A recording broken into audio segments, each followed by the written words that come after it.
Hey guys, what's going on? Blaine back for another Netflix review, and today I'm going to be taking a look at Lost Ollie.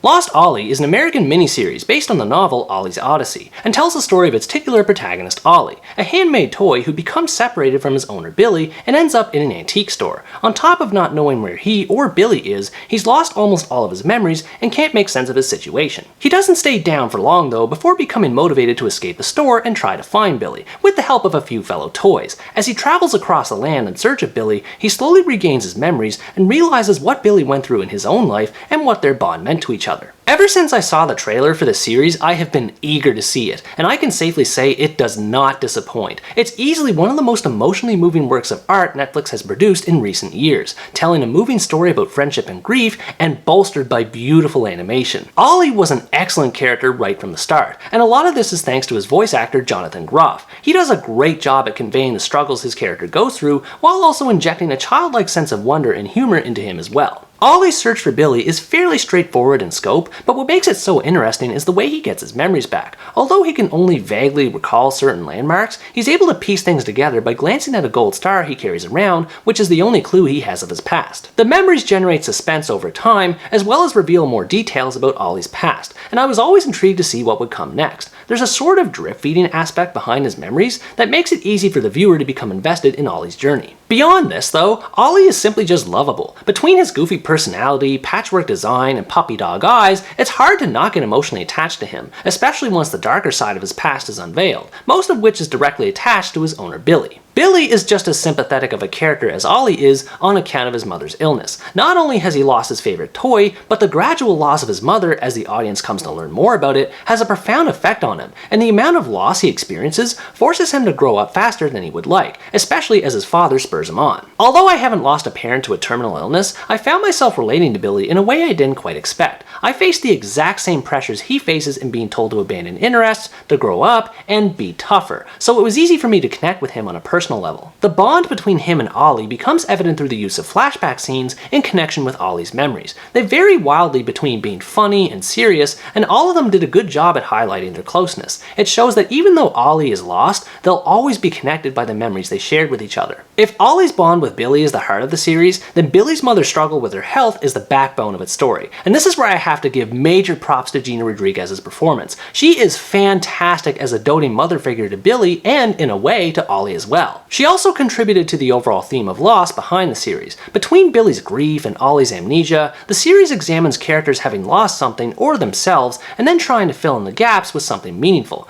What I like about this concept is that the series highlights how others take this approach in both healthy and unhealthy ways. Loss is something that everyone experiences at a certain point in their lives, whether it's with a toy or a loved one, and I like the way the series explores this. It shows that it's okay to not be okay, and that everyone has different reactions to losing something, but also stresses the importance of not letting one's pain take over and change them, which is a great message for children, especially for those who lost their parents at a young age. This becomes more evident as Ollie undertakes his journey alongside supporting characters Zozo and Rosie, who both have their own backstories that become more fleshed out over the course of the story. I don't want to spoil too much about either of them as they both play pivotal roles, but they made Ollie's quest a lot more fun to enjoy. Zozo has a gap in his life as well, involving a girl who means a lot to him, and it's intriguing to see how he compares and contrasts with Ollie's circumstances over time. Meanwhile, Rosie took a while to grow on me with her initially abrasive personality, but I came to appreciate her more as her past with Zozo is brought to light. Everyone in the group has great chemistry, exchanging lots of great banter with each other and bonding over their being lost but having found each other. There's a sense of camaraderie they all share, which makes the nature of their adventure that much more exciting. And the series really did feel like an adventure when it was all said and done, kind of like a combo of Toy Story meets Homeward Bound. The group travels across multiple environments like boats, trains, and even the middle of a city, experiencing danger in some form with each one of them. There was always something new around every corner wherever the trio went,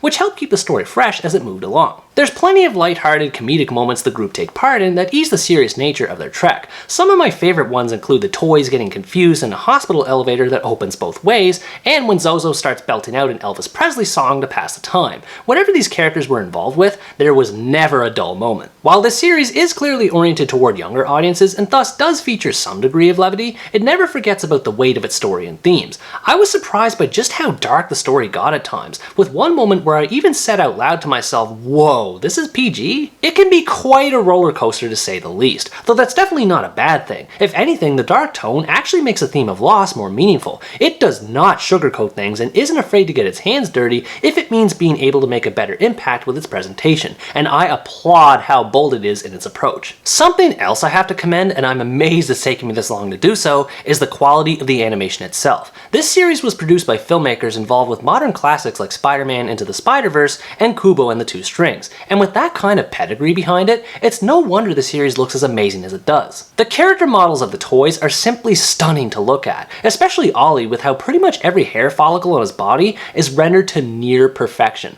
The way they move around is unnatural and janky, almost like a stop-motion type manner, and it makes sense considering they're toys that aren't meant to walk around like humans do. I was happy to see a mix of both CGI and practical effects in bringing the toys to life. The way their faces are animated to subtly communicate their feelings was genius in its execution. They really did feel like toys come to life, and not just because of the live action setting. There's just something about how restrained and yet how realistic they look that I adored. It was interesting how the toys appear to kids versus adults, with how kids have no problem communicating with them, while adults don't acknowledge them at all. This does result in some weird inconsistencies with how they run around in the open clearly within adults' line of vision, but thankfully it doesn't happen enough to be that big a deal. The story is split across 4 episodes, which at first I questioned as to why they wouldn't just make it a movie in the first place, but eventually I saw the reasoning behind it. Since this series is made for younger audiences in mind, it being 4 episodes, most of which aren't too lengthy, make it good for family audiences to watch it at their own pace. The only complaint I have about the series, and it's more a nitpick than anything else, is the way the bully character was handled.